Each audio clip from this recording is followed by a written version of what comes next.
Non mais c'est déprimant en fait. Ouais, c'est déprimant.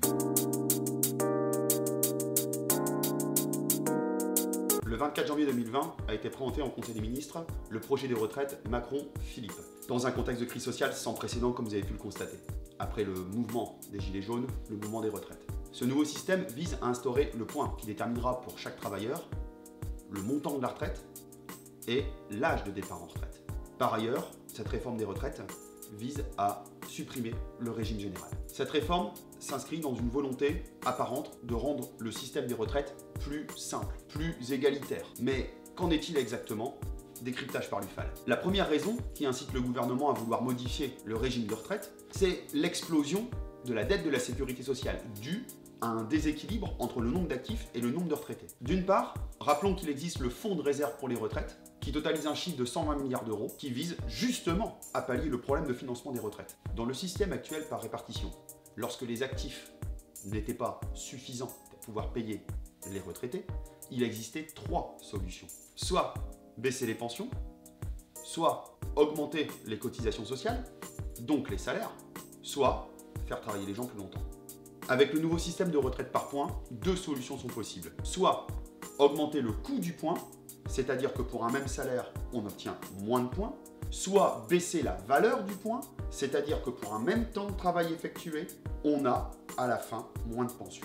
En bref, le point est une variable d'ajustement qui permet de maintenir le système à l'équilibre tout en empêchant les contestations, notamment celles liées à l'âge de départ en retraite, et c'est pas nous qui le disons. Le système par points, en réalité, ça permet une chose, ça permet de baisser chaque année le montant des points, la valeur des points, et donc de diminuer le niveau des pensions. De plus, ceci ouvre la possibilité d'un système où la valeur du point serait gérée automatiquement par algorithme en fonction de l'espérance de vie, de la croissance économique ou du taux de chômage. Une procédure totalement antidémocratique. La conséquence directe de la retraite par points, c'est de pouvoir indéfiniment repousser l'âge effectif de départ à la retraite en baissant la valeur du point. En effet, ce système de retraite par points rend la question de l'âge légal de départ à la retraite complètement dépassée. Par exemple, on peut très bien prendre sa retraite à 62 ans, légalement, mais ne pas avoir la pension suffisante pour pouvoir effectivement le faire. De fait, la disparition de l'âge pivot dans le projet de réforme n'y changera strictement rien. Des travailleurs devront prendre leur retraite à un âge plus avancé que leur espérance de vie en bonne santé. L'autre conséquence directe de cette réforme des retraites, c'est l'invitation à souscrire à des complémentaires privés basés sur des fonds de pension qui dépendent des lois du marché avec tous les problèmes qu'on leur connaît. Nouveau changement avec la réforme, le calcul de la pension de retraite. Avant, elle était calculée soit sur les 25 meilleures années de salaire, soit sur les 6 derniers mois de traitement. La réforme actuelle propose d'abandonner ces différences perçues comme inégalitaires pour étendre le calcul de la retraite à toute la vie active.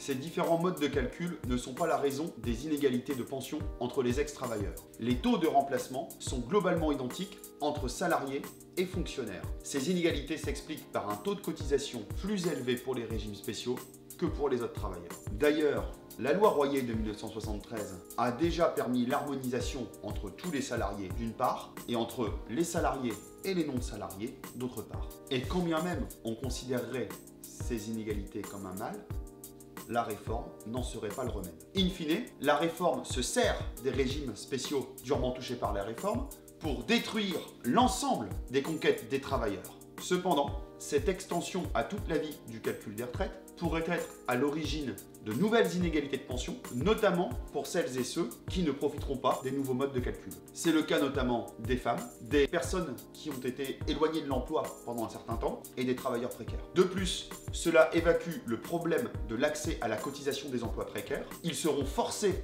à la sélection en contrepartie d'une retraite plus que modique. En clair, les travailleurs devront accepter n'importe quel emploi pour ne pas perdre leur point retraite. C'est donc une précarisation de l'ensemble des travailleurs. Pour conclure, la réforme Macron-Philippe sur les retraites ne cherche pas à rendre le système plus viable, il l'est déjà. Elle vise plutôt à empêcher la mobilisation, la protestation, satisfaire les fonds de pension et réaliser une économie précarisée. Un autre projet aurait été d'y consacrer davantage de richesses grâce aux gains de productivité et non de détruire la solidarité laïque universelle sur des fondements néolibéraux injustifiés. Notre République laïque et sociale, basée sur l'humanisme universaliste, a engendré le meilleur système de retraite au monde. Quel gâchis que certains veuillent le supprimer pour de basses raisons idéologiques.